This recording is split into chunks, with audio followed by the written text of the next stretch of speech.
Okay. All right, now we know that too. Okay, let's move into the approval of the minutes. Does anybody have any changes or issues with the minutes from the last meeting, from the February 17th meeting? Okay, seeing none, I'll accept a motion to adopt the minutes. Motion to adopt. Okay, Anne Marie, and then Sharon, will you be a second on that? Yeah. Okay, so it's been moved and seconded. All in favor of adopting the minutes? Aye. Aye. Aye. Aye. Any opposed? Okay, great, great. All right. So we're going to move into our first presentation. We have two just absolutely incredible guests with us here today. And I want to thank you both again for being here. And I want to do a couple brief introductions. Mac Nicholson, I want to introduce first. Mac, I first met when he was one of the leads for Senate Committee Services in the Washington State Senate, where he served just in a distinguished manner and was just incredible. And also a real advisor to many of us in the Senate who frankly often didn't have a clue, and Mac always seemed to. He's one of these gentlemen who just has an ability to grasp and be a quick study on almost any subject. He left the Senate and went to King County, where you're the head of governmental relations, I believe. Is that correct? That's correct. Director of Government Relations for the council. Yeah, for the county council in King County, where he's been for several years, where he also was one of the leads for their recent Charter Review Commission. So Mac was the lead staff on that effort. Ron Sims was the King County executive for a number of years, where he just did some just really astounding, made some really astounding progress on a number of different issues, addressing human and social justice issues, the environment, and so on. When he left King County, President Obama appointed him as the Undersecretary of HUD for the United States, where he worked in community development and really just supporting human communities around the entire country. And when Ron and I caught up earlier this week, he was sharing with me some of those stories, which are just incredible. So I would say to Mac and Ron, thank you both for your service to Washington State, to the citizens of Washington State, and also to the country. And thank you again for taking the time to be with us here today. We're really looking forward to hearing from you. As I've discussed with both of you via email and somewhat in person as well, we're really looking forward to just hearing kind of what you went through with your charter process, what you were able to accomplish, how you push the limits in some cases on what people typically think of as coming out of the charter, and just some of the bold progress you were able to make. And so I would turn it over to the two of you, and we've got just shy of an hour for this. So if you would like to tell us some things, allow Q&A during that process or following your talk, you let us know, whatever works for you. I'll defer to Mac first, and then I'll speak after he does. Thank you, Mr. Sims. I was, as a good staffer, going to defer to the former elected, but happy to sort of just kick it off and give a little bit of an overview of our process in King County. Sort of our, a big part of how I think the recommendations that came out of our charter review process happened before it even started.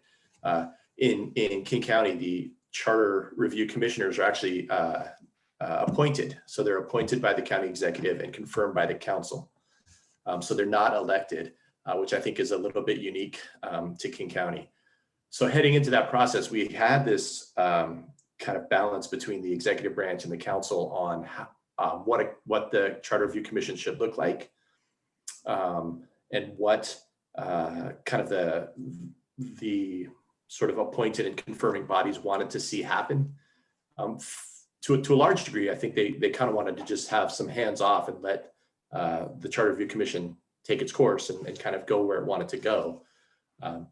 So there was this kind of negotiation that happened before it even was seated about how big it should be, because you have that sort of tension between the executive branch and a legislative branch about who gets more members. And it never really came down to a voting block of executive sort of appointees and council appointees. That sort of went out the window. It never really got established. It was all just charter review commissioners who did their work as they saw fit, which was really, really good. But we ended up appointing 23 members to the Charter Review Commission, and it represented a really diverse group of individuals. We have, as Mr. Sims was on it, former elected county officials. We had some current elected officials, former staff high-level staff for the county, all the way down to individuals that really had no experience with county government whatsoever, and were just sort of lay individuals off the street, or individuals that worked in nonprofits. So it was a really good mix of sort of the career employees, career elected officials, and individuals that didn't really have much affiliation with government at all. So once it's seated, it took a little while to sort of get this group off the ground. Part of it was getting everybody to a certain level where they had a familiarity with what the county did and what the county did not do, and how the county worked, and what the charter was and what the charter wasn't. So just sort of that education level. Again, there was a wide, diverse experience within it. So some individuals certainly knew it backward and forward, and some of it we had to get up to speed as we ran. So it took a little while to get that up and going. The first few meetings, we really spent in sort of information gathering mode of trying to understand sort of the charge of the Charter Review Commission, what it was set up to do. And our charter doesn't really provide a lot of information beyond, there has to be a Charter Review Commission, it has to be at least 15 members. And then they come back with charter review recommendations that have to be considered by the county council. So they can't just sort of get filed in a drawer and stay there. The council had to take public action on all the recommendations one way or the other, pass them through the ballot or not move them along. So once we sort of got a familiarity with that on the behalf of the commissioners, they really started to get into some of the process and how they wanted to approach their work, how they wanted to develop recommendations to start looking at. And there was a large discussion around outreach. So the commission put together a pretty comprehensive outreach plan that included town halls. I think we ultimately did 7 town halls, and sort of full disclosure, they weren't as well attended as we had hoped, but they also did direct outreach to a large number of diverse groups, whether it's like chambers or labor organizations, other elected officials, city representatives, special purpose district representatives, to try to ask them, what works well for the charter, what doesn't work well, what can we do better, where are there areas to look at. So they got a lot of feedback through that process, just from the individual contacts, from phone calls, from that sort of thing. And then, of course, they all came in with their own personal experience, and a lot of our commissioners had ideas about kind of interest that they wanted to see, whether that was just the municipal lawyers who wanted to see sort of clean up, some grammatical changes, just the sort of the nuts and bolts, to individuals on the sort of social activist end who wanted to really see the charter change in a way that reflected where King County was at as a society and as a diverse population. So there was a lot of really interesting discussion around that. I think because it was such a high level group of highly functional individuals, they ultimately decided to bring in a facilitator to help just manage the group and help them all sort of focus their energy in a way to move the process forward. So once we brought in the facilitator, things started to move much faster at a more predictable pace. The commission broke into subcommittees. They self-selected what subcommittees they wanted to be in. And those subcommittees were really where the nuts and bolts analysis of various proposals happened. We had access to county staff, to council staff, executive staff. We had the county demographer come in and explain the population shifts and other things that we're seeing in King County.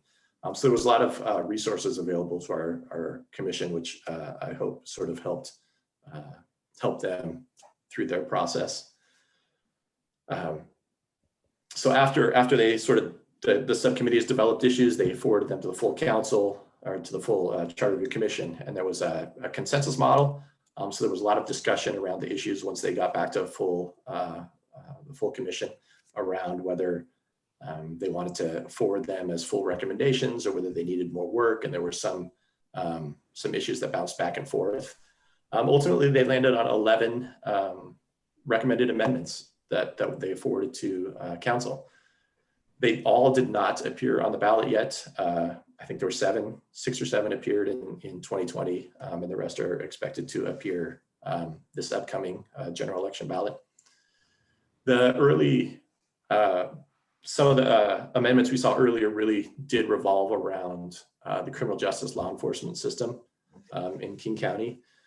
A couple of them really involve sort of oversight of law enforcement. We have in the charter now an Office of Law Enforcement Oversight, and sort of given the tenor of what was in the news and sort of those societal ongoings, there was a lot of discussion around law enforcement oversight, and what that should look like, and whether our existing structure provided enough authority to our officer of law enforcement, or the Office of Law Enforcement Oversight. Ultimately, the recommendation was to provide some subpoena power to help them more efficiently kind of do their job and get information that they request. There was a lot of discussion around the sheriff as an elected position. The sheriff was an elected position. There was a charter amendment to revert it back to an appointed position. That was a really controversial one, and I think it was the only recommendation on the Charter Review Commission that was not unanimous. There were a couple of dissenting votes on that piece.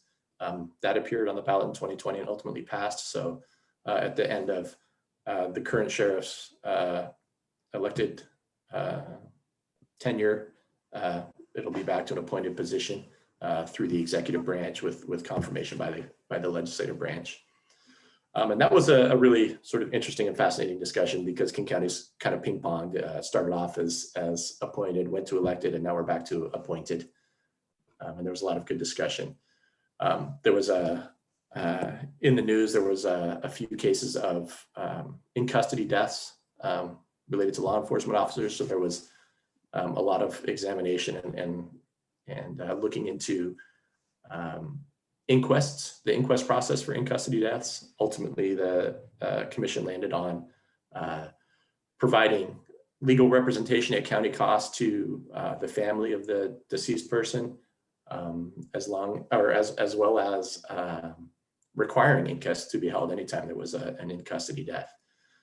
I think the thought was that any information or any kind of learning experience that could be had was worth the cost of providing counsel to the family during that process. That also passed in 2020. There were a few, I would kind of group them into sort of an equity bucket of recommendations. There was some changing citizen to resident throughout our charter. That was a reflection again of some of kind of what was happening at the time around some of the travel bans and those sorts of issues, some of social issues that were in the news. There were some anti-discrimination protections that were extended in our charter to family caregivers, to veterans, to military status individuals. So, and then we had a handful of sort of good government type things that I consider more inside baseball related to our like personnel system and those sorts of things that just aren't that exciting. And I don't think those actually appeared on the ballot yet. Those I think will come up in 2021. So that's it. I kind of from the staff perspective, high level of how we set it up, how it went. And I would happily defer to Mr. Sims to fill in sort of the more details on how I have nothing things to go. I have nothing to fill in. The key, though, I think it was having Mark played an incredible role. It was called coherence. Everybody had ideas, and Louise Miller, who was a council woman, and I served with her on the council. Then when I became the county executive, she was still there.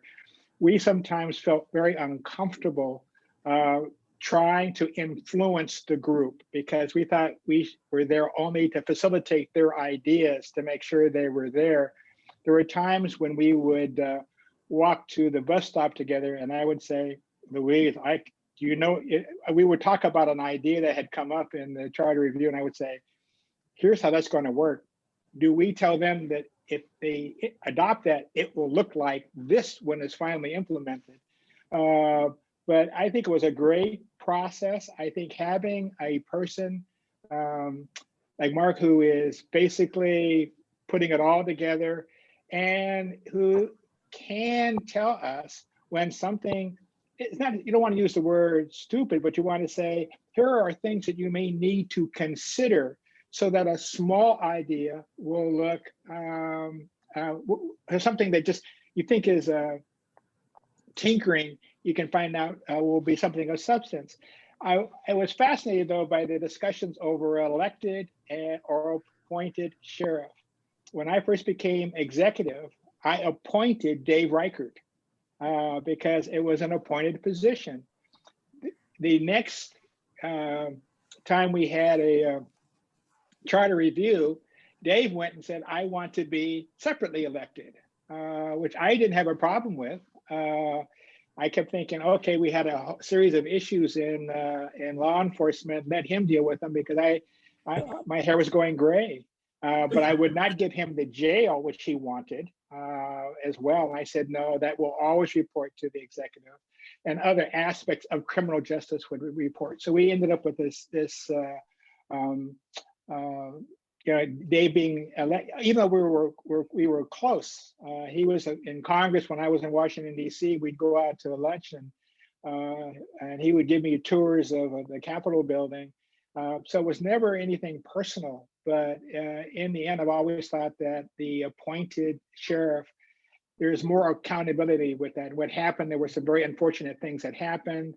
And as a result, I think the public as a whole wanted to have have a sheriff that was subject to the executive and the council. And that's why I go back to being an appointed position, not an elected one. I just, the other thing I think we had a lot of people who didn't know how county government worked or what its responsibilities were. And so you would see people have these ideas as if you put it in the charter, it will happen, when those of us that are familiar with county government say we have no authority. And 2, we didn't know where we would place that. And 3, we were concerned about cost issues. Don't do anything that's going to cost, because you had to go to the taxpayers and some of that and say, we need more money because this is what's in the charter now. And we didn't think the public would be really receptive to that. We also had some tension in county. You have unincorporated King County and incorporated King County. And in unincorporated King County, the county government is the government. And in incorporated areas, it is kind of the regional government that nobody quite understood. And so there were efforts to increase representation in unincorporated King County, but that was not going to be transferred over to increased representation in incorporated areas. And we had to point out there was a slight constitutional problem with that in regards to public money, but people worked through it. I didn't think anybody on our Charter Review Commission had ill intentions. I think that they wanted things solved. I think the Charter Review process is every 7 years. 10 years. Every 6? Every 10 years. 10 years. So you have this one shot. So make the changes that you believe are going to be good for the next 10 years. I had to testify to the county council when we set the charter up, and it was a full meeting, and I could tell by their faces. I said, "Oh God, here it goes." And one of my close friends said, "They're going to ask you the following." But I think the council respected the process. That was really important, because we pointed out that Louise being a former member, me being a former executive, everybody else was a citizen, and they were citizen activists, and they lived in incorporated and unincorporated, but they were earnestly trying to make the government better. And we had to make that message very clear so that we wouldn't see people, we call it the subtleties of political misbehavior. There was going to be no bad ideas here. The issue is, what should the council do initially? What should it do after it does initial adoption, if the voters approve it? What should it do after that? So that it would be more of a dynamic process, but that the tougher issues would be dealt with early. And that was our recommendation to the council, and that's what they did. But I can tell you, having a person who knows how to write it well, organize it well, and by a look at you, make you engage in good behavior was really helpful. So that's what Mark was. He could look at you and all of a sudden say, okay, I'll behave. But I think that charter review processes that listen to the public are really, really important and well received. My last one was, I think, my third. I had two when I was on the council, and I had the one after, and the council changed. It used to be just a county government. And so we had to have and then we merged because of a federal court case with Metro, which was way bigger than we were and differently organized. So as a county council member, my first term was dealing with what a new government would look like, a merged government. And we had a federal court order that did not require us to keep Metro representatives, but they still had to have a role. We just didn't know what it was going to be. So we had to work through a lot. But that was the first time I ever involved myself in a process. All of them worked. The fewer issues, the better, in my opinion, because it allows you to really focus.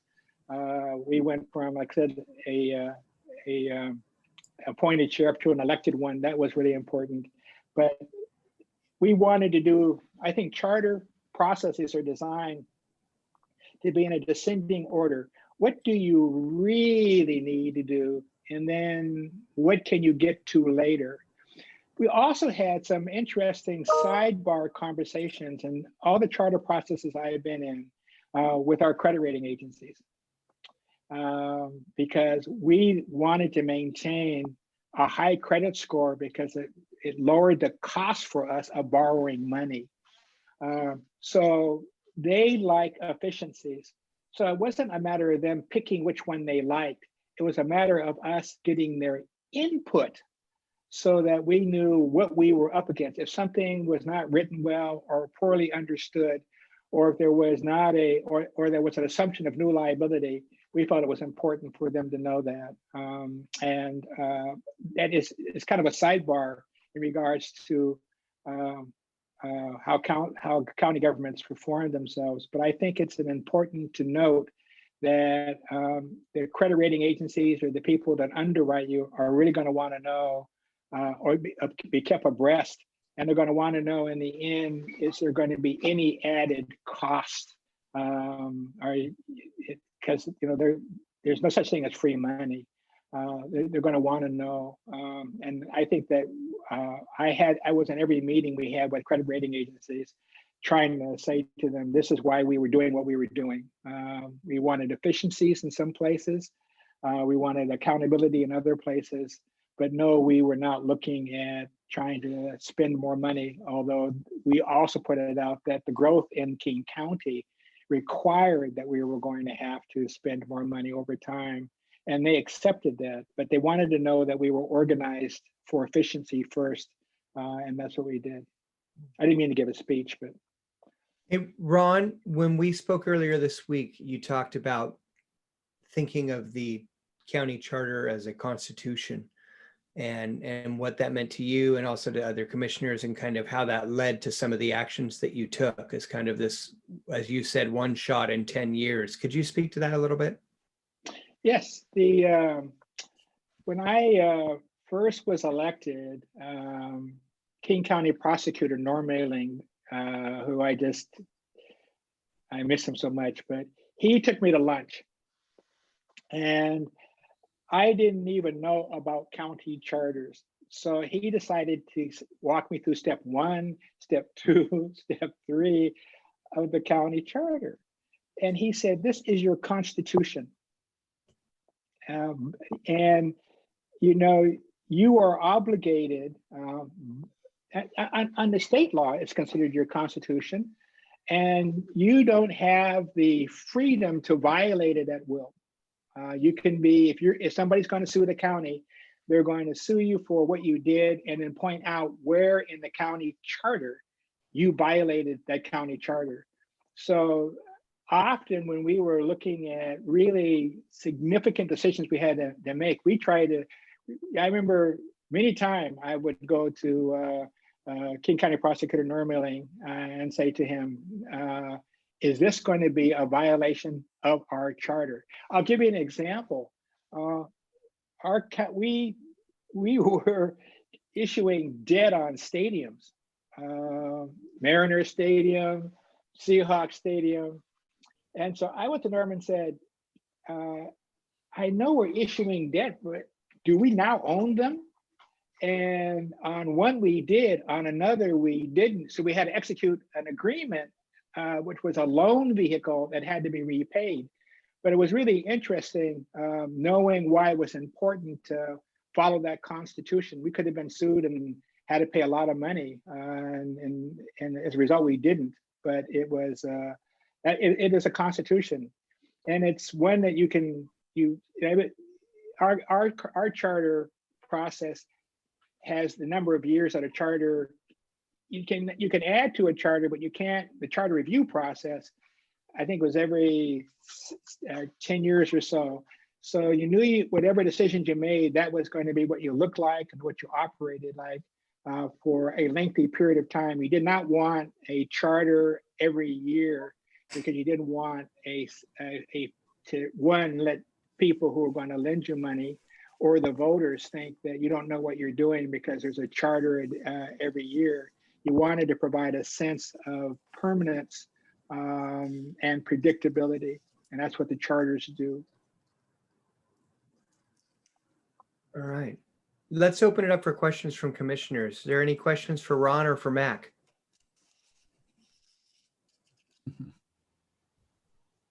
Okay, Maureen. Hi, Mr. Sims. I wanted to ask you a question about the wording in charters. We've examined other counties' charters, and the language all seems pretty much the same. It's pretty direct. Is there, in your opinion, a reason for that? Or do you think language in the charter should be more embellished to reflect the county? The language in your charter is, I always say, has to be tightly written. You don't want to, if it is poorly written, then you are not the interpreter of your own constitution. You let somebody else do that for you. So I can remember our attorneys on the council and attorneys in the prosecutor's office, both civil and criminal division, looking at our language. They wanted it. They said, this is what it's going to say, and this is what it has to say. And so there was no room to edit or subtly change something or saying, why don't we, things may change in 5 years. If it change in 5 years, do a new charter amendment. But they wanted tightly written language. We were sued so often and some attorneys would sue or first thing they would always look for is, what does their charter say? And our charter was actually a way that we reduced a lot of our own liability because it was so precisely written. You could not enhance it. You couldn't say you didn't understand it. We also had a number of labor groups, and although they would support us as candidates, sometimes they would have a new interpretation for what they felt we could not do or should not do or will not do. And we had to refer again to the charter saying this is within our authority and we have to do it. And the way we argued charters is the charters represent the general welfare of the public. That's the language, that's our promise to the public as to what we will do or won't do. And you can't be ambiguous with voters and taxpayers. You've got to be very, very precise. And you can't say to them, oh, we've decided that we have a good idea. And yeah, it might have been, we're going to ignore our charter. It's because we knew that there were going to be people reading that charter. So our issue was that was our Constitution, and that was our promise to the public. That's why we submitted it to them for their approval. It was a promise, and you're as good as your word. You're as good as your word. I've got Tony next. That's great. Thank you. Thank you, Mr. Sims. Is it okay if I call you Ron? Oh yeah, everybody calls Thank me you. Ron. That's a better name than a lot of names I've been called. So call me Ron. Thank you, Ron and Mac. You both. This is fascinating, and just in the few minutes, I learned so much. You both mentioned that you wanted to know what the public wanted. So in a year term for this charter review in San Juan County, how do you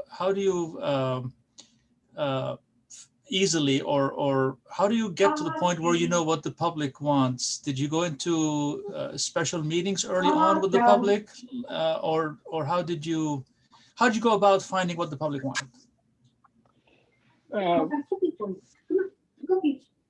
Folks, could mute your phones, please? Kevin, you We broke up. created I'm not sure everybody heard that. I was asking folks to please mute, and I'm asking Catherine to mute everybody. We created a process in King County of doing several things, but the primary one is we took the charter out to unincorporated areas first, and then had it in cities. But we had a lot of meetings, a lot of evening meetings, because we didn't want anybody to accuse us of having a daytime meeting that they couldn't go to.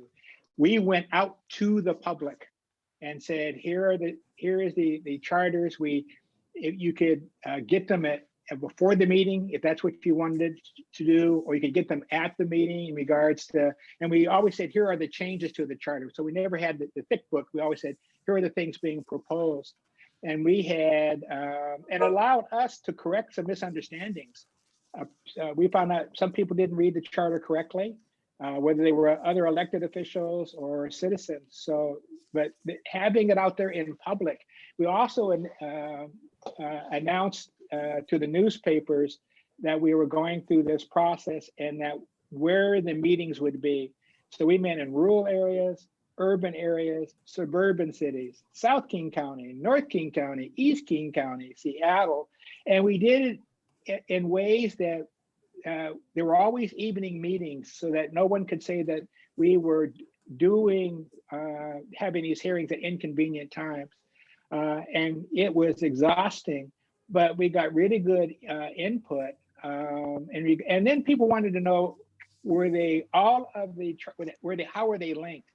And when they found out they were not always linked, there wasn't A didn't depend on B, didn't depend on C, then they felt good. I mean, we can pick on a charter that we want and not adopt all the rest. And we said, yes, each charter has to stand alone.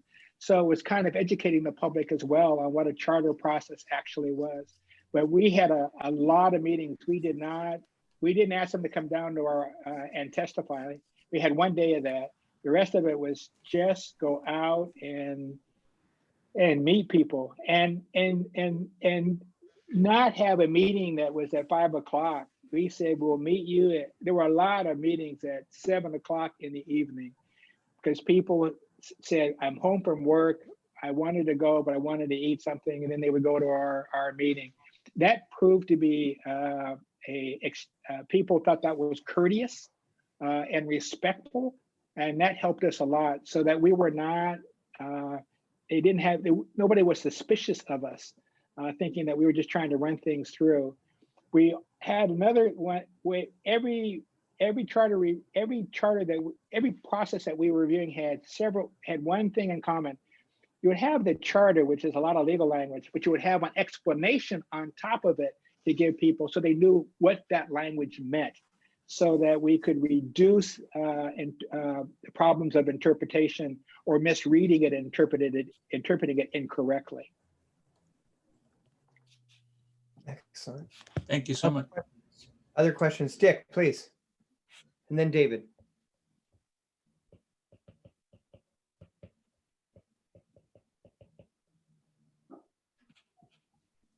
This is a question for either of you, really. Ron or Mac, I can't remember who said it. You mentioned that there were a lot of social activists who got involved, and I assume that brought some things that ideas and proposals that aren't appropriate or legal in a charter. How did you deal with that? I think both of us can answer, but Mac should do it first because they saw him first and then they got back to us as well. Mac? Sure. I guess the short answer is we had representatives from our prosecuting attorney's office available and a great resource to sort of decide or to help shape the legality of it. I think from a fundamental perspective, we didn't say no to anything out of the gate. There was just a lot of desire to discuss things. And if it was heading down a track that sort of was raising concerns for our prosecuting attorney's office, then we could have those discussions in the subcommittees to talk about why it was a concern, why it was an issue, and see if there were alternative ways to sort of get the same result. Or if there was something, that was just kind of, this is sort of a line that our legal folks won't let us cross. So, but a lot of just discussion around it. So, and having our prosecuting attorney's office involved. The other thing is that Louise and I made a commitment that either Louise or I would meet with anybody away from the meeting as a whole. We did not want to be accused if we walked into the full meeting of somebody saying, well, that last night over dinner or lunch over the weekend or breakfast. So we just basically said that we had great staff, we had a lot of citizens participating. We did not want anybody ever to say that there was a deal being cut by former council members or that Louise and I were trying to cut. Our issue was to facilitate. There was nothing more than that because charter review processes are the ability of the public to write the Constitution for our county. And I said, and we treated it that way. We simply said, we will not interfere. We will not manipulate. We would be candid in the meetings when we thought that people didn't realize that that was already being done or had been dropped 2 or 3 years ago because it didn't work. There were things like that, but we never wanted the integrity of our process questioned. Excellent. David Dillendorf. Yeah, thanks, Ron. Thanks, Ron and Mac, for joining us. My wife and I lived in Seattle during the 80s and 90s, Ron, and followed your career closely. You did a wonderful job. I have a question about the cost of some of the possible proposed amendments in our case, and then let me ask you about your case. If you were looking at an amendment that had some kind of fiscal repercussions for the county, maybe creating a new department, a new position, whatever, how did you deal with the cost and the funding for that kind of change? Did you consult with the county government about what you were going to propose to make sure it was something they could pay for? And then also, when you drafted the amendment, my understanding is you don't have to include any kind of financial analysis when you propose an amendment to the public. How did you communicate with the public in terms of what it would cost and the challenge maybe that it couldn't be done because there aren't the resources? I'll let Mac start with the fiscal note, and then I'll tell you how we handled it with council members. Sure. Yeah, thank you. We had some resources from council staff and also the executive staff that could provide some level of fiscal analysis to various proposals where it was possible. Just sort of our best guess about what the anticipated cost might be to implement some of these. And that was just kind of sort of done in the routine sort of analysis of various proposals. So we had the ability to get some fiscal analysis done from county staff on that. When Louise and I met both with the executive office and with the council, we knew they were going to do fiscal notes and they were going to check our numbers. And our issue was that if there were going to be here, if the Charter Review Commission itself decided that they wanted something, you would never separate the cost of doing it with what you were proposing, because we needed to have honesty, because that had happened before to Louise and I when we were on the council together, where all of a sudden there were all these great ideas, and then we went to look for the fiscal notes and nobody had done any. So it put us in a really awkward position of having to go through a body of work from a commission where there was no fiscal note. We were doing them, and people were saying, well, you're making up those numbers. And we were saying, no, these are really real. And so that experience, I think we didn't have to worry about it, because I think nobody raised it on this go around. But we had a pre-meeting with the council. I remember Peter von Rockbauer was chairing it, and he was really focused on fiscal notes, but they already had those. And I think that he was smiling all the way through it, because he realizes that there's no free lunch. And the issue is, if you add a function, you're likely going to have to end when you're doing in order to pay for it. And so the issue is, should you do that before the charter amendment goes to the voters, or do you do it after? And our issue was to go back to the charter review and have that discussion because you did not want to put the council in an awkward spot, and you did not want to be accused of not being candid with the public, or not informing them of the implications of the charter amendment you were looking at. That happened to me. I still got my nose out of joint when I had 3 charter amendments on one of my when I was that were approved. I wasn't the executive at that time, but when I became executive, that had really significant fiscal impacts. So people want to know, why are you cutting? Why are you cutting? And why? Because we don't have the money. Here are the responsibilities that you voted to put in place. So I think at least with this last one, the council knew we were not going to fudge. They knew whether or not what the numbers were going to be. Bob And I think O'Connell. you have to be. I think that's a must. I honestly think in this day and age, government credibility is, we're going to do this, and here's how much it's going to cost you, and you have a decision, and you make a decision. I think that kind of honesty with people. I had a professor in when I was in college who drew a pie on the table on the board and cut in different slices, and then talked about the ingredients that going in each slice.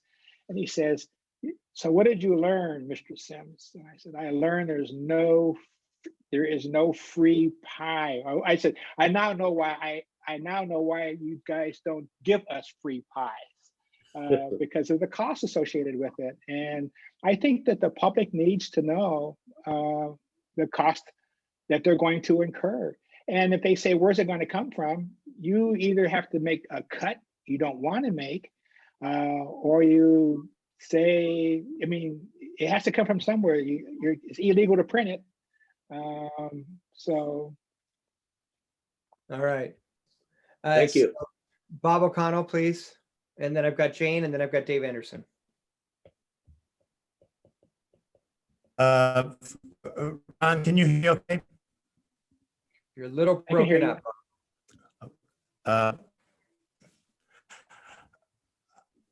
When it comes time to fire the sheriff, how does that happen? The appointed sheriff.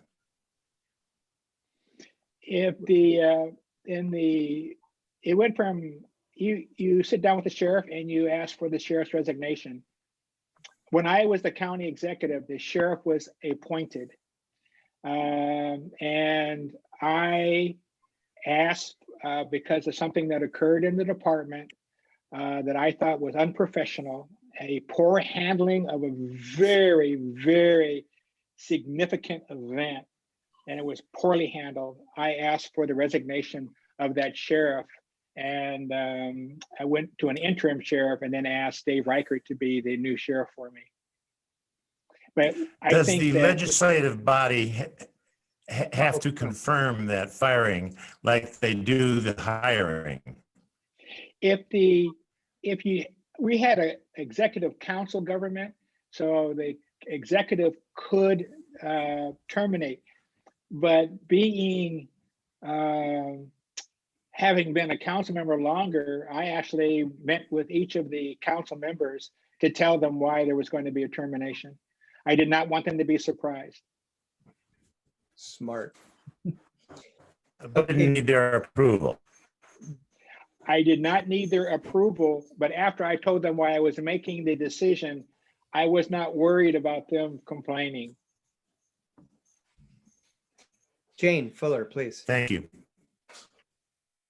Thank you. Thank you very much, both Mac and Ron. This is extremely helpful.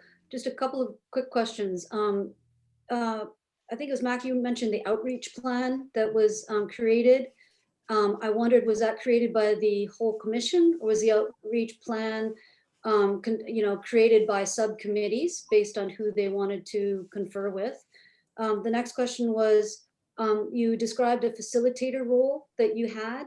And my question was, did you not have a chair? And if you did have a chair, what was difficult about enabling the chair to play that facilitator role? So what brought you to bring in a facilitator? You described why a little bit, which was great. Next really brief question, were subcommittee meetings open to the public or not? And the last question was there a lead or chair for each subcommittee? And if so, we indeed have struck subcommittees as well, and it could be of great interest for one or two leads or chairs of our subcommittees to perhaps reach out to the corresponding lead to, just gain some insight into how they went about working on their issues. Thank you very much. Sure, thank you. I can start backwards. We did not have leads for subcommittees. I think members just self-selected into the group. But within that, individual members took sort of ownership or sort of lead on individual issues. And they would sort of be the shepherd for that particular issue through that committee. But there were not subcommittee leads. As far as, and the subcommittee meetings were open to the public, though we never had any public come to our subcommittee meetings. We also recorded them, I believe.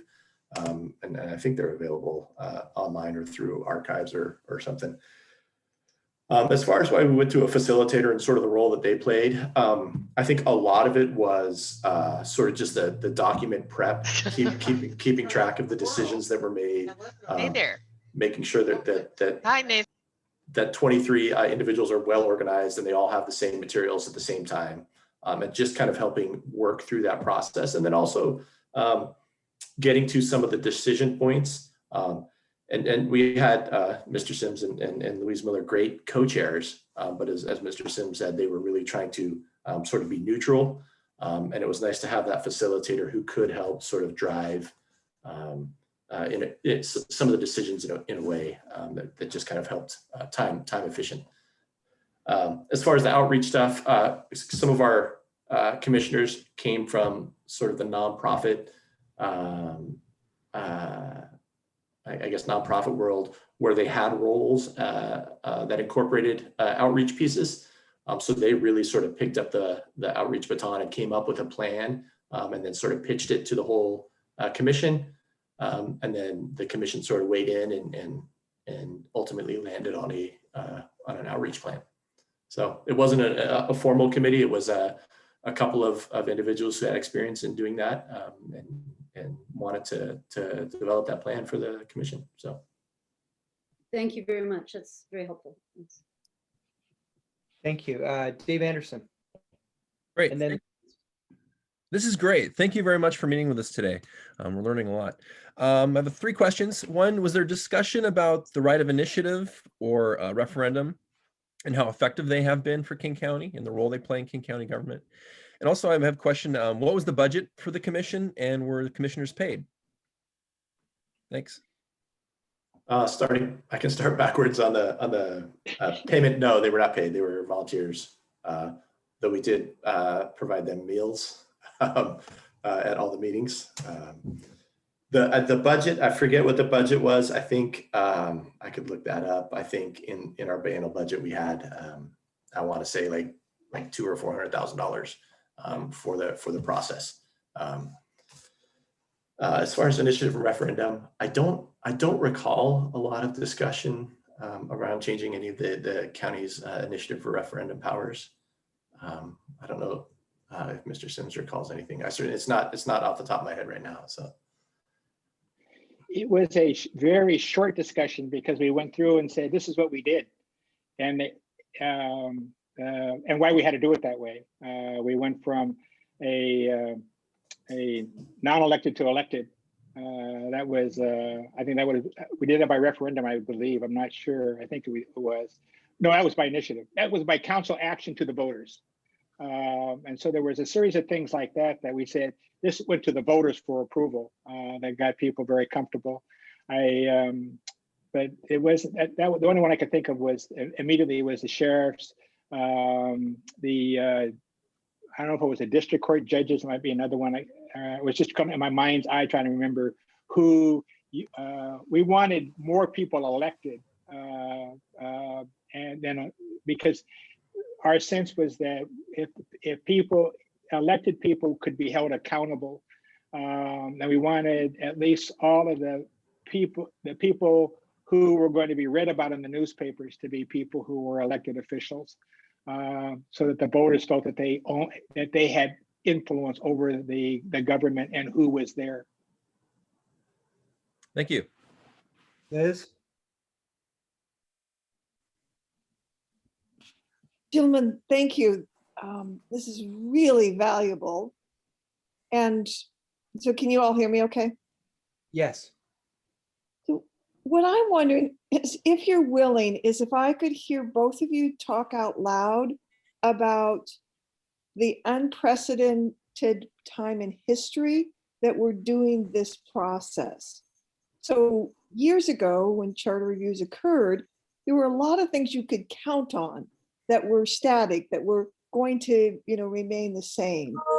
And I'm trying to understand how to be a responsible commissioner and create, a nuts and bolts document with teeth to it at a time when, the upheaval in our federal government, the upheaval in the climate chaos that's going on, the fact that we're living through a pandemic that is probably going to alter our way of life in ways we can't imagine, and then add to that the technological advances that we're facing. I just would love to hear you two guys, gentlemen, think out loud about what, how do we do that in the face of all of that? Does that translate for you both? Yes, Mark, go ahead. I guess my initial thought is I'm glad we're not doing our charter review right now, because that's just I think just the technological difficulties alone are a little bit overwhelming. In sort of one of my other roles with the council is working with the legislature. And I will say, like, this year, even though the legislature's moved to an all or mostly virtual setting, there does seem to be an increased level of participation. So I think there is an opportunity, kind of if it's well thought out, to actually increase participation in these sorts of things through virtual means. I think had we sort of had the familiarity and the comfort level with the technology now, that during our charter review process, we probably would have used it in a way to try to even reach out further than we were able to physically. So that's sort of the thinking out loud piece. I think there's just a lot of kind of as Mr. Sims had mentioned earlier, the county charter could only do so much. Some of the stuff is just sort of entirely with it outside of the purview. But I also do think it, as the Constitution and as sort of the document that sets sort of the moral compass for the county, there is an opportunity to try to work in issues that are important to you as commissioners and you as the population you represent. So, but yeah, it's a lot to work with. I think you would have to show the public they're the beneficiaries of what you want to accomplish. so that the mindset isn't that you're trying to sneak anything through. The issue is you have the technologies to have participation at levels that we've never seen before. I mean, and I think that if you're saying we want you to tell us, or here's some ideas that we're thinking, tell us about those ideas, and you're using the various video technologies, I think you could probably move some substantial bodies of work forward. Because the public will think it owns them. I don't think you can come up with a body of work and say, here, what do you think? I think the issue is trying to get their input and make it real. Do we need to change this? Do we need to rethink it? Is it yes? Is it no? Is it going to cost? Kind of those honest exchange. I think I've gotten used to this video technology because I talk to my kids on it. Now that my sons are willing to talk to me now. They're older, but now they at least listen to me. But I think that there are advantages. The disadvantages that this pandemic is wearing on people. It really is. So if all of a sudden somebody says, how much is this going to cost me? You can't tell them it's a free lunch. You can, if you're changing to create efficiencies or reduce costs, you can get people. But if people think that it's going to be an added cost, I would wait a year until we're out of this pandemic and we're moving into recovery before I would ever ask people to pay more. I don't think people are in the mood to do that at the moment. But I think at the same time, I think that you'll find that you have a lot of people who would participate in your video technology calls just to hear what you're thinking, giving them, telling them that they're going to have time to think through this with you. This is why we should take advantage of it now. So I think there are advantages with this technology that everybody is used to. But I think when it comes to, is it going to be free or cost you more? That's a decision for a better economic climate than the one we have. Thank you. Olivia. Thank you so much for being here this evening. I was wondering, for your last charter review process, how many commissioners did your group have? 23. 23. And we lost, I believe we lost two, not displaced. One moved away, and one, I think two of them moved away actually, and had to resign. So I think we finished with 21, but we started with 23. Are there any other questions from commissioners at this point in time? Kyle Davies. Thank you, Mr. Chair, and thanks to both of you for spending your time with us today. I'm wondering, so no doubt things, let's assume that 30 issues begin, whether from individual members or from the public, and we whittle that down to 10 or have time for some subset. What is King County's commitment, or the commission's commitment to those items that don't get coverage? Is there any mechanism that you've self-adopted to address those in the gap before the next review process? It sounds like yours is similar, say 10 years, or do those just sort of vaporize?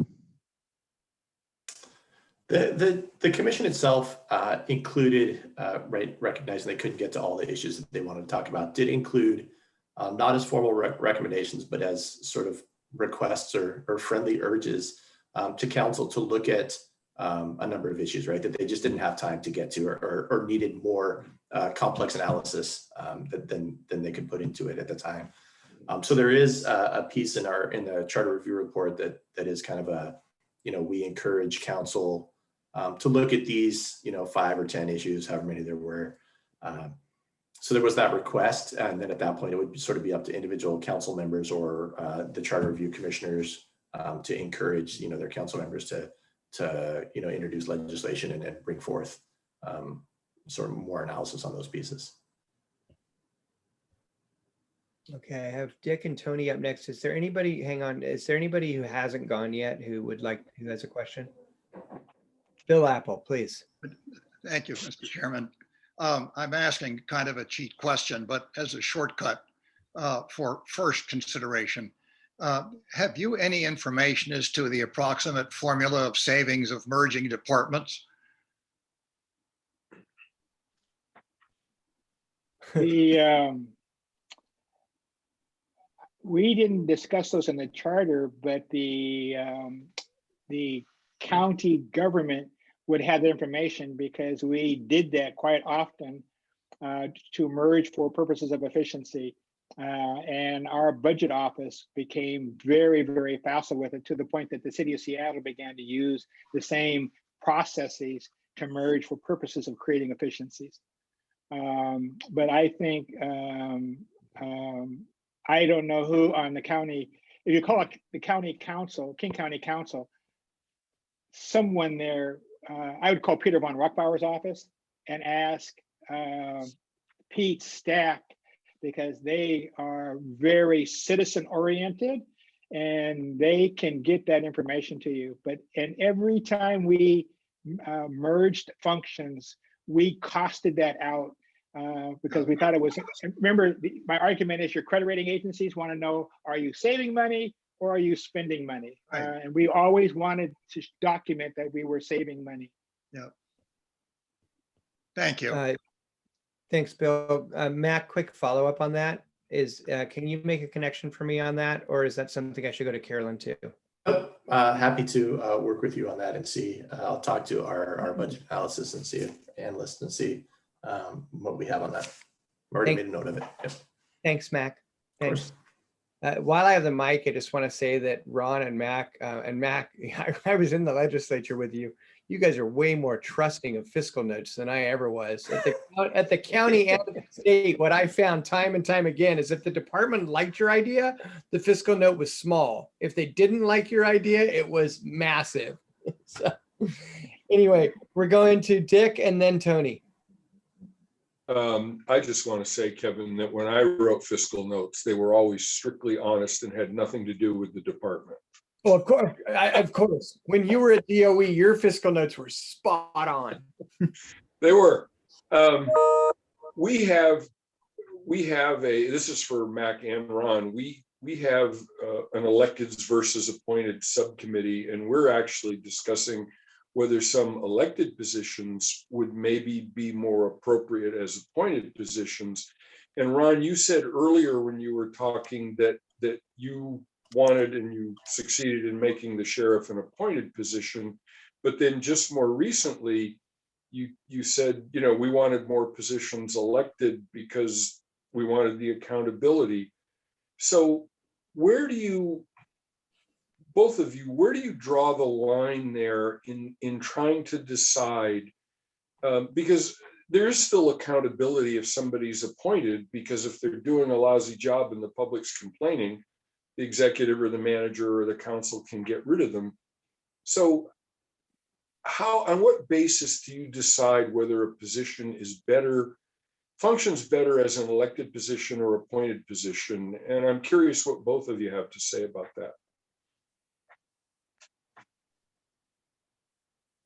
And Mr. Sims, I'll let you field this one first. I don't think there's a formula. When I was at HUD, we had to, all the DEP secretaries had to deal with governments, and many of the governments had appointed or elected people that we would talk to. And sometimes I couldn't figure out what the rationale was for the appointed position, or what it was rationale was for it to be elected. I think that governments have to make that decision on their own. There is no such thing as a uniform rule. People can talk about there are rules, there are none. It is what is the culture of governance that you're dealing with. Who needs to hold who accountable?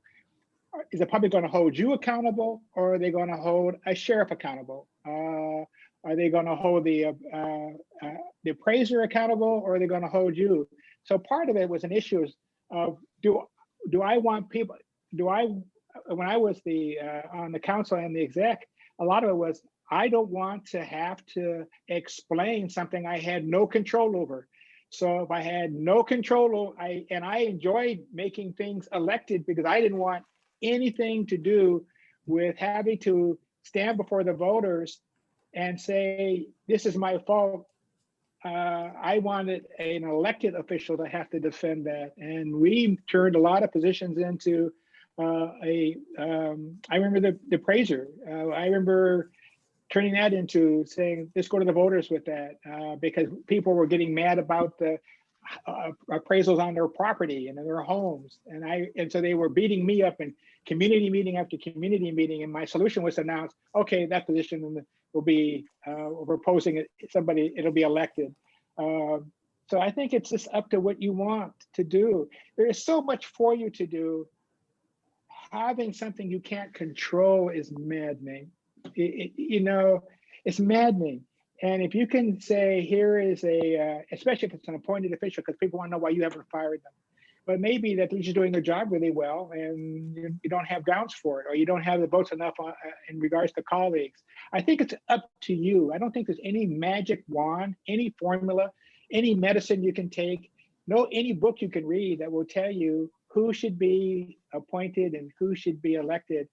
Because if you look at county governments, no county government is the same, and you will be stunned at how many county governments where we in King County were comfortable with them being elected, would not dare think of having that position being an elected position. It's going to be appointed because we need to be in control. And I would say, well, you don't know what you're asking for, because that's going to blow up in your face. So it's up to you, really. There's no book. There's no advice I could give you as to what is better or what is poorer. It's up to you and what you as a government want to accomplish, but you have to have mechanisms that hold people accountable. You can do that by putting things in the budget to hold them accountable. You can do that by talking about the need for the public to have another elected act more responsibly if they're separately elected, like a sheriff or a court. But I can't think of anything I've ever read that anybody did it perfectly, because everybody thinks that their system needs to be improved.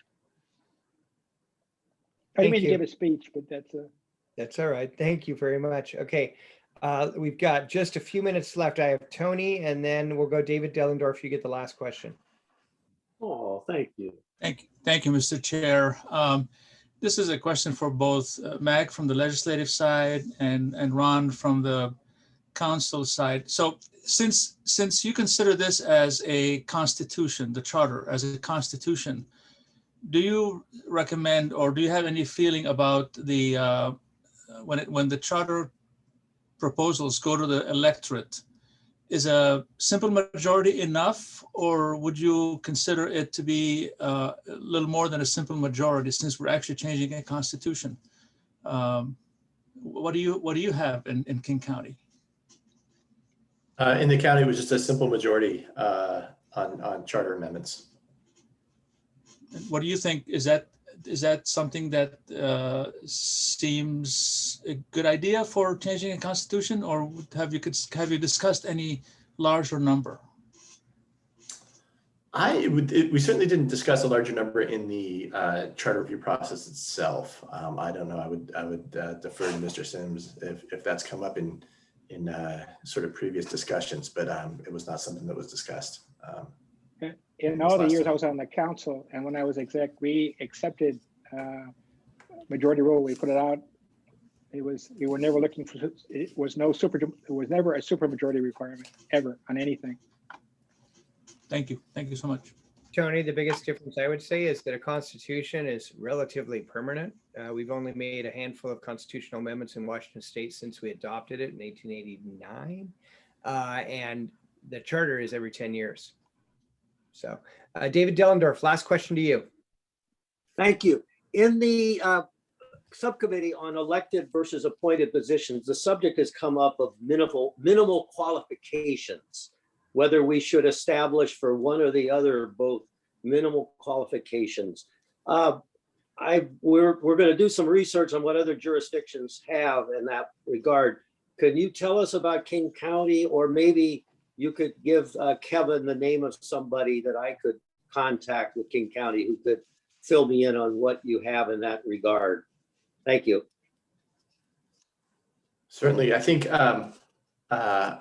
kind of going through some of the discussions we had, I think there's there's some minimum qualifications for various folks set in state law, and then I think we do have some unique ones with the county, but I can certainly talk to Kevin and see if we can get more information on that.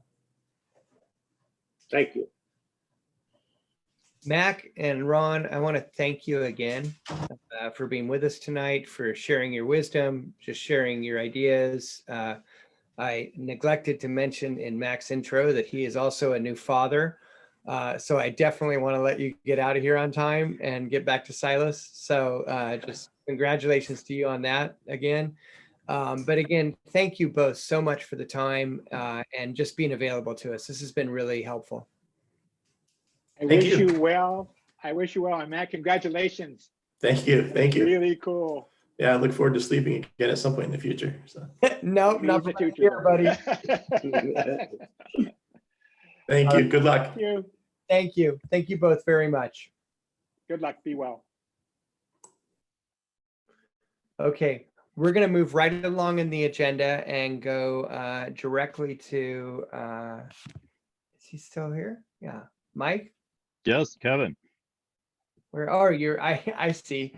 Thank you. Your video was off, and then when it turned on, you totally moved around on where you were on my screen. So I absolutely, it's like Hollywood Squares. It just keeps moving around as the meeting progresses. yes, I wish there were only 12 of you sometimes, but that's all right. Mike, so thank you very much for being here this evening. Thank you for listening in on that too. I hope it was somewhat informative for you as well. It was Kevin, it was actually a flashback for me. I served under 2 Ron Sims administrations. So yeah, I was kind of going down memory lane on a lot of the stuff that he was talking about over the last hour. So that was cool for me. Yeah. Excellent. Excellent. I will say on that thing with fiscal notes, there was a period about 8-10 years ago in the Senate when Ron and I were just screaming because we were getting these fiscal notes that were outrageous. So it was amusing for me to hear him speaking so highly of them. Anyways, Mike is going to present to us. Mike has 2 important presentations he's going to give to us, and we're going to get through at least one of them tonight. And then maybe dive into the second one, but I also want to give him more time. And the first one is kind of what we had asked for earlier, which is the County 101. What are the departments? How does the county function? Just to make sure we all are on the same page as we get further into our process. The second piece is with regard to the county manager's position overall. And we're having a discussion right now on one of our subcommittees on that position and what it looks like and so on. And I want to really allow Mike, who's been our county manager for quite some time, to speak specifically to that role, in addition to the County 101, which he is the obvious best person to give us that presentation. And Mike, again, thank you for being here this evening and taking the time to present to us, and the floor is yours. Yeah, thank you. So yeah, Kevin, so I had heard from Maureen that you're a little short on time tonight. So I did do somewhat of a PowerPoint presentation on the county government. And then I can, if time allows, I can do a thumbnail on my position. So we'll see how that goes. Just by way of introduction, I'm Mike Thomas, the county manager. I've been the county manager since about mid-2013. This is my 31st year in local government, all in Washington state. So in addition to this county, I've been a city administrator in King County, and I've held a number of positions for other cities in King County. So it's been my pleasure to be here at San Juan County. And tonight I want to talk about kind of how we're functioning under the current charter. I thought that might be interesting to folks. What I've shied away from is a department by department explanation and dive into their function. I am happy to answer questions about any of the departments. It takes a very long time to do that. So I'm going to focus on kind of life under the charter and how that's been working. And I have some observations just about some of the current challenges that we have. And then I want to pick up on a couple of things that Ron mentioned about costing proposals. So I will attempt to share my screen at this moment.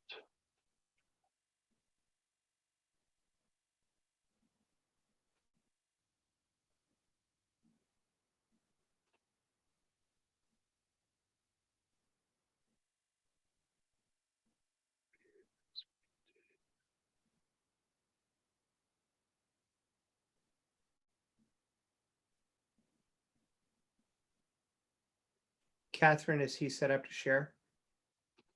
Hang on. There we go. Is that working? Yes. Okay. I had to hit the share button twice. Okay. So just, I'm going to give a little overview. I want to concentrate first on the county. So I know a lot of you have experience with the county or other local governments, but one of the things that I always want to start out, what is the role of the county? So it's a unique creature for a number of reasons, and it's except for the town of Friday Harbor, kind of our sole government. So we'll talk about the role of the county, and we're talking about some of the functions under the current charter. And then I want to talk about some current goals and challenges. And like I said, I didn't include a department by department review. I'm happy to do that. I think some of you are relatively familiar, and it just takes some time to do that. So just kind of a quick overview of San Juan County. We're the 8th smallest county by population and the smallest by land area. We're the only county, of course, comprised entirely of islands. So it actually makes writing state statute really easy, because you can exempt yourself with that geographic descriptor. We have about 17,000 residents, and of course, as you all know, that fluctuates dramatically during the year. We have 250 employees. That's a relatively modest number, and a number that really hasn't grown much over the years. Of course, we have a lot of logistical challenges in providing service to all the islands, and so one of the things that we've worked on quite a lot in the last number of years is trying to be a little more logistical and cut some costs on how we provide service. And then really, regardless of size, doesn't matter if you're San Juan County or King County or Wahkiakum or Stoughton, you're obligated to provide a lot of services other than local services.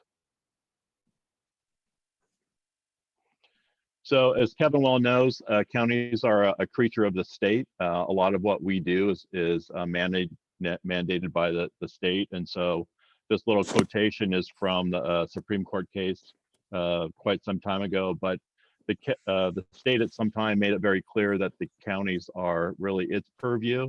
And so we have a lot of things that we provide on behalf of the state. So you can see the list that I have here is broken up into 3 different columns. And so, some of the things that we're mandated to do, we have to have a prosecuting attorney, we have Superior Court, Juvenile Court, Behavioral Health, treasurer functions. We collect taxpayer money for ourselves, but for all entities, including the state. So when you get your property tax bill, you notice that there's a lot of other entities on there. We retain some of that money on your tax bill. The county retains about 16% of the value of that, and the rest goes to the state school system. There's a part A and B, local school systems, fire districts, other special districts that we collect taxes for.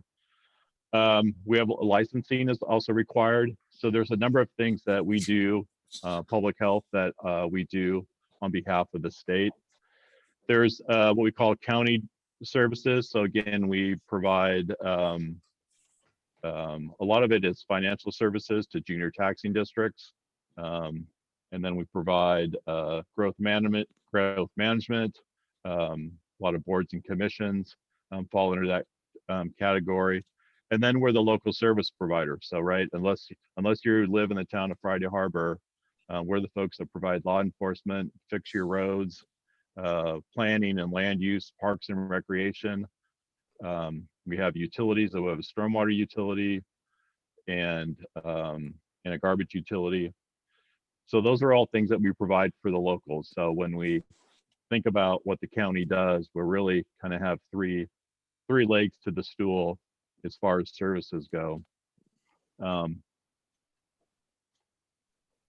here's another kind of easier to read breakdown. So under the state, we have elections and courts and property tax, regional service, public health and behavioral health, which has really been a very large subject. So we're part of a regional effort on both behavioral health and mental health.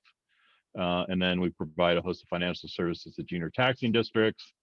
And then by contract, we provide for the town of Friday Harbor Police in court services. And then again, as I said, for the local services, roads, law enforcement, and those things. So when we think about the county, it's this really multi-headed thing. If we were a city, then it would really be much of the third bullet point, and we wouldn't really worry ourselves about the other things because the county would provide that. So my point here is that we're a small county, but we're still obligated to provide a very large array of services.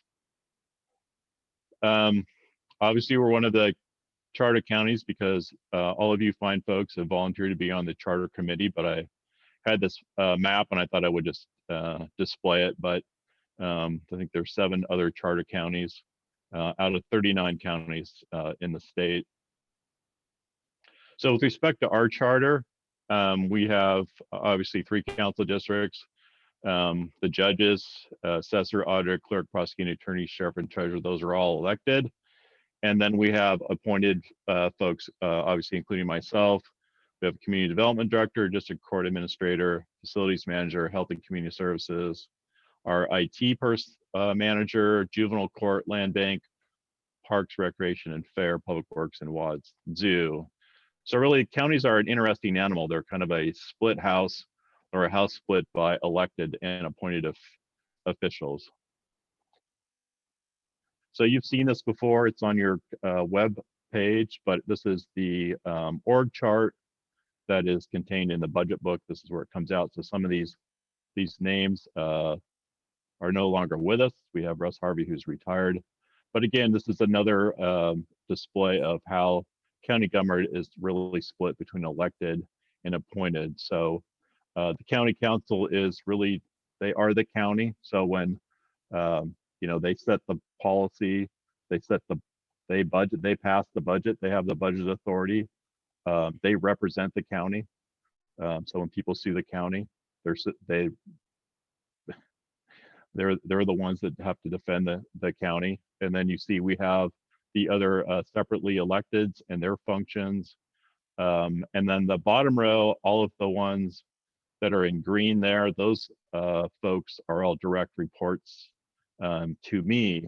So it's kind of interesting that my position as county manager is in the middle, because a lot of my duties are really by function to knit both halves together. So we operate as a unified collective, and really that's the only way to operate as a government and as a county. So a lot of what I do is to knit those two things together by function, and some of the things I'll talk about shortly. So I want to point out that some of the efficiencies or things that have been added, I think in the last couple of years. Under Public Works, you'll notice that we have environmental resources programs. There were some environmental kind of one-off grants that used to be housed in community development. A few years ago, I pulled those folks out and I put them in Public Works and have built a team there. So what we were lacking, we had a lot of discussions about environmental resources and programming, but we really lacked a unified team of folks that were working on whether it was a whale issue, whether it was restoration issues. We needed people that knew what they were doing, and so we're looking at sea level rise, and so we have a group of people in Public Works that are working on those issues. A lot of things that they are working on dovetails into our project. So when we have a road project, we could be talking about wetland impacts. We could be talking about, we actually had a great conversation a couple of weeks ago on Lopez Island about some properties, actually not properties, but a road project that we're doing a relocation because sea level rise is real here in the county, and we have to grapple with that. So I wanted to point that out. I know that climate change and other things have been talked about by some of the folks on this call. And then really the other large thing is just getting departments to work together. So they all look like silos, but the way that we program projects and develop initiatives is really by cross fertilization. So, you know, land bank can work with Wazoo Extension on stuff. Public Works can help out, parks on their capital projects, and then we have interplay with the prosecutor's office on a number of things that help the land bank on their property acquisition. So all of our programming is to try to knit these kind of two distinct branches together. So under the current charter, one of the things that was significant is really the collapsing of two branches of government together. That's the legislative and executive. So under county government, we really have three branches. We have the legislative, executive, and judicial. So the current charter folds those together. So our council has a lot of authority, has a lot of responsibility.